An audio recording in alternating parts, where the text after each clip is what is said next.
How to use the calculator app on iPhone. We're making this tutorial because the calculator app on iPhone is more than just a calculator. It can calculate many other things aside from the numbers. So without any further ado and delay, let's get started with today's video.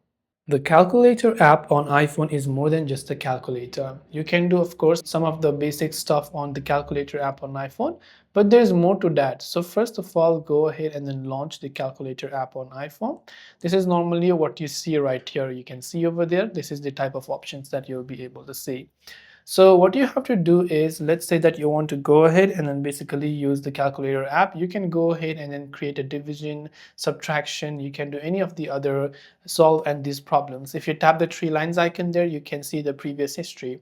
But you can also use it to convert currencies. So if you tap on this little icon there, you can choose scientific or you can choose math notes, but you can also select convert, and you can convert one currency to other currency, not only currency, but other form of units as well.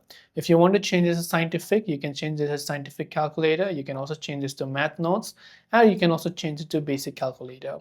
So this way you can use the calculator app on iPhone. I hope the video helped you out, and if you have any questions, feel free to leave them down below. Thanks for watching till the very end, and see you soon in the next video.